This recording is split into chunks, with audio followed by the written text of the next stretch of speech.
amount of money and time and effort that goes into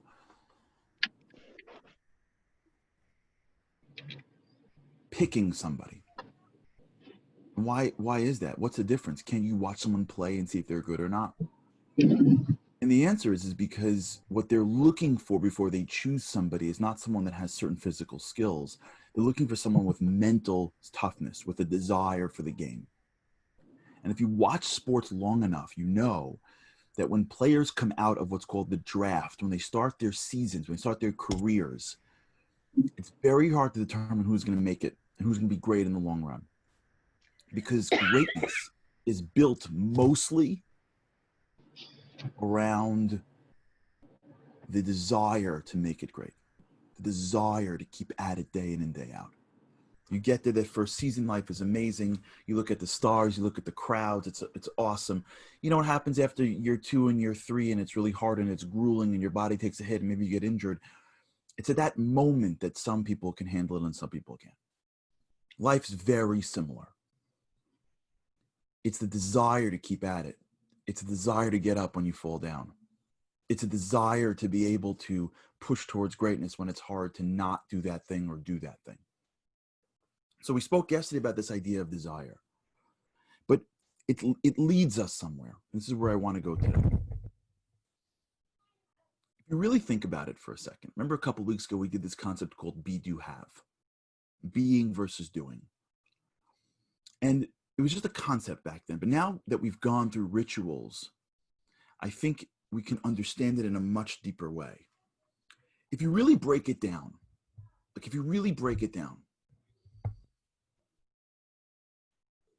at the end of the day, we are a product of our neuroplasticity, and the things we do shape our minds. So therefore, when we do something, who's doing the thing, right? Who's speaking English? Am I speaking English? Or is my brain speaking English? Right? If I would speak any language in whatever country that I'm in, so place me in any country at age 0. If I was born to anyone in any country in this world, most likely I would speak that language. So now that I speak English, who is speaking English? Am I speaking English? Or is my brain needing to communicate, referring to words that somebody put in the computer? What is me and what is my brain? When I approach a challenge, when I reach for food that I shouldn't be eating, when I say things I shouldn't be saying, when I do, who's doing that? Is it me or is it my computer? Because at the end of the day, most of what I do really is a reaction to the world that comes because my brain goes, how do we deal with this? And my brain looks into itself to find some pattern, identifies the pattern, and says, oh, that's how we deal with it. That's how we eat. That's how we talk. That's how we react. These are the things that I like doing. These are the things that I don't like doing. Well, if the reason why I have likes and dislikes, the reason why I have habits, and the reason why I do certain things is because I was exposed to it enough time until it became neuroplasticity. And so as a result, my brain is filled with tons of code that is placed in it through the world that I've been placed in. So then, is that me? Or is that my computer? That's the question. Do you see the question? At the end of the day, when we think about a lot of the things that we do, are we doing that? The essential I? Or is it that it's a automatic response or a preferred route that has been laid down by our minds? It's the computer spitting back information. Who's calculating it? Are you calculating, or are you placing numbers into a computer and the computer spits back what it needs from you? This, by the way, begins down the path of a very interesting exercise in trying to identify the essential I. At what point am I separate from that in which I do? Because if in January 1st, I speak English, and then I move, and then 5 years later on January 1st, I speak Hebrew, then when it comes to speech, where is it my brain? And I'm just using the computer. And where is it the essential me? Now, this can drive you crazy if you let it. Because how do you where's the demarcation? What's me and what's my brain? What's me and what's the computer? This happens all the time. There's a lot of research in terms of people that get injured and they have to rejigger their identity. Who am I? I'm not even much of the body that I see. A lot of this applies a lot to people that are working in jobs for many years. Someone's been a lawyer for 70 years of his life, or at 70 years old he retires, wakes up in the morning and has an identity crisis. Why? Because is he a lawyer? Am I a lawyer? What do you do? I'm a lawyer. Are you a lawyer? Or is what you do for a living a lawyer? Well, that matters if you're stopping to be a lawyer. Distinguishing you from what you do is critical. Because if we don't, we begin to identify with what we do or what we've done. And the more you identify who you are with what you've done, the harder it is to change when you hit a wall. One of the greatest reasons why we don't grow is because when we hit a wall and our brain goes, hold on, let me go back and find the pattern to get around this. And there is none. You don't know how to do this. You can't survive in this world. The market changes, and now all of a sudden you woke up and people are in their houses. 3 months ago, you can shake a man's hand and it's not an affront or an attack. 3 months ago, you can get on an airplane. It's like crazy stuff.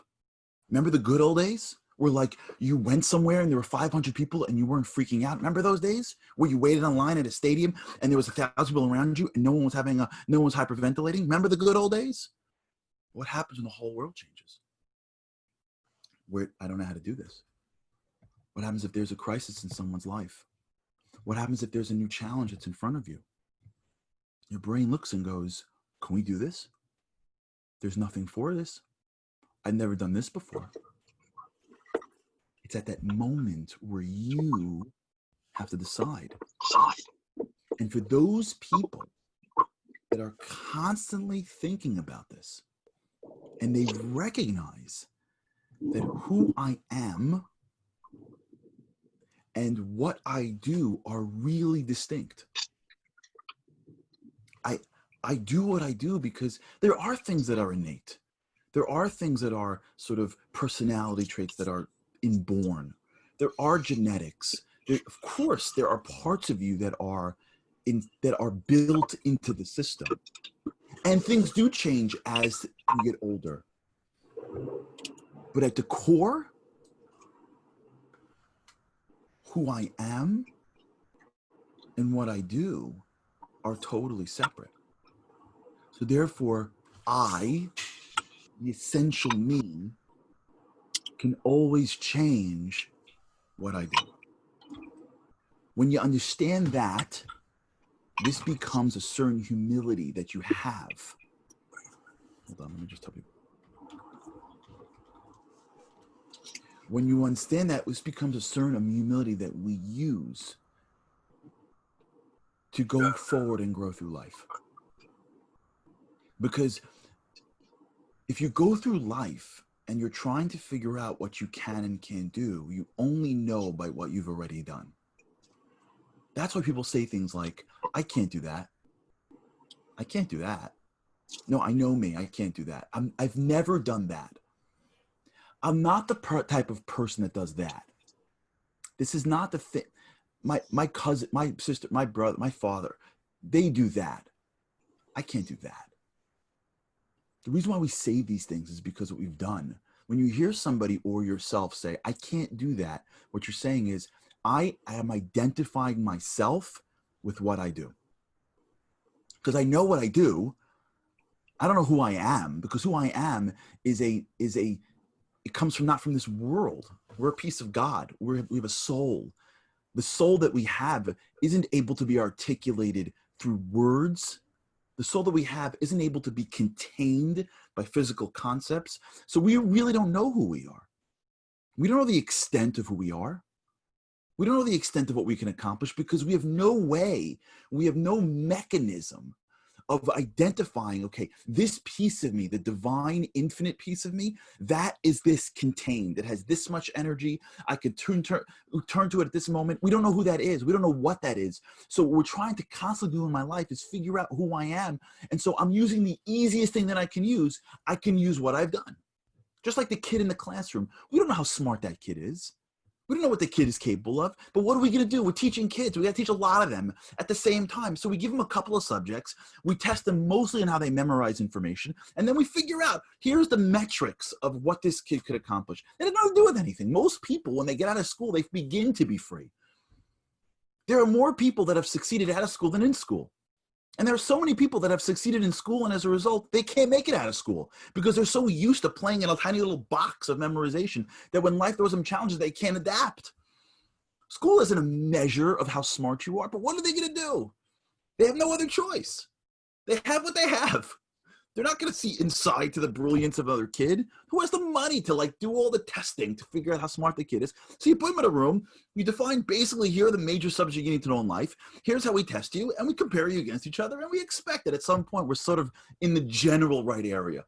The litmus test isn't proper, but it is what it is. The litmus test to who we are isn't proper that it's by what I do. But what are we going to do? We don't have spiritual eyes. So most people, when they look at their lives, they don't know who they are. So they look at what they do or what they've done. And then it's like anyone else. I've done this, so I'll do this. Especially if you're older, which means you're over the age of 30. Because once you get out of high school land, it's oh, when we stop growing now. As if you're supposed to figure your life out by 18.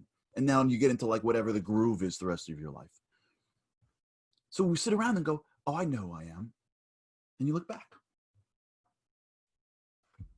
And then you look into the forward and go, I can't do that. How do you know? I know. How? Because I know me. How? Because I know what I've done. You know what you do. And because you know what you do, you think you are who you are. And that, my friends and family, is one of the most important reasons why we can't overcome challenge. Because we identify what we've done with what we could do, and challenge is almost always new. That's why it's challenge. Because if I've done it already, it stops being a challenge.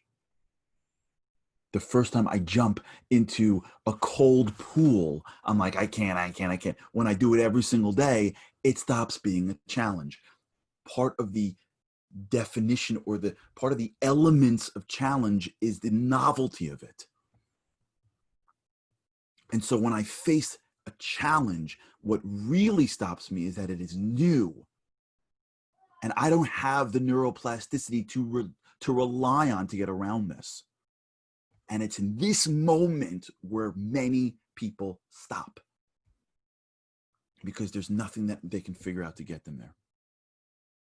And what's in front of them is not something that they've done with before. Not at the level they need to do it.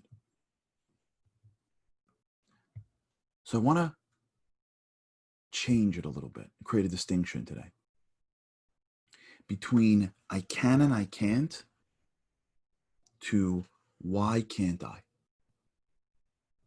You see, we are people by definition that love certainty. We love knowing things. That's why this whole virus is driving us insane. Because we just don't know how to deal with it, and we hate that. We just want to figure out how to do things. We hate uncertainty. We hate discomfort. We've spoken about it plenty of times in the show. So we're always searching for some level of certainty. And one of the areas of certainty is what I can and can't do. So we say things like, I can do it, or I can't do it. Even when we try to psych ourselves up, we say, I can do this. I can do this. And what we're trying to do is calm ourselves down and creating a certainty that we can do something. But if we've never done it before and we tell ourselves we've done it, we can do it, we don't really know. So as a result, that's what holds us back. No, I can do it. I can get up and do that thing. But if we've never done it, our brain goes, no, you can't. So you try to calm yourself down. No, I can do it. And your brain goes, where? When? How? This drive from I can or I can't really is a drive to create some certainty of who I am. But what if we flipped it? And we stop saying I can or I can't. What we do is we say, why can't I? In trying to define the parameters of this thing called the soul, the I, the real I, as opposed to figuring out what that is, as opposed to saying it is or it isn't, what if we approached it with a certain level of humility? I don't know what it is. I don't know how deep it goes. I have no idea who I am. Really, I've been at this for 60 years and I still don't know who I am. I have no idea how much strength I have. I don't have those tools. I don't have those eyes to see the depth of my soul. So when I approach life, my question is, I'm not trying to figure out what I can and can't do. I'm only thinking, why can't I? I don't know how much I can do. So why don't I just figure it out by trying? I've never done this before. Well, why can't I do it now? This is impossible. Why can't I try it? I don't know. Maybe I have something inside me that is able to transcend what is physically impossible. History has shown that 1 billion times. Things that were declared impossible becomes possible. You see, when we approach life with a humility that we've been given a gift called ourselves, that is the greatest gift we've ever been given, and we have a life to uncover what that really is. When you look at challenges, the challenges become the mechanisms to draw out the depth. We don't know who we are. So why not now? Why not us? Why can't I? Challenge becomes the litmus test. Not success or failure in the back. It's the newness in the front that is being used by us to determine the length and the depth of our capacity. Why can't I? Why can't we? Because we haven't? Okay, so the brain doesn't have it yet. The computer doesn't have the code yet. Does that mean I can't? All right, we'll continue this. This is a little bit of a longer conversation. We're already hitting our 9:20 mark. Thank you again for our gracious sponsor. We appreciate it. To Chana Devasha Bas Razel Rachel. May you have an incredible birthday. For those who want to watch this on demand, remember it's Facebook, Twitter, LinkedIn, and Instagram. If you want to come up live, let us know. We'll get you the link for the live at 9 o'clock. And thank you. Have an incredible day. Start thinking about this today, just for a minute. Just sit back and try to see if you can create the demarcation. Who am I? What did I do? Being, doing. This world that allows us to open up a whole new world for us. And we'll continue this tomorrow. Have an incredible day, everybody. With God's help, I cannot wait to see you again tomorrow.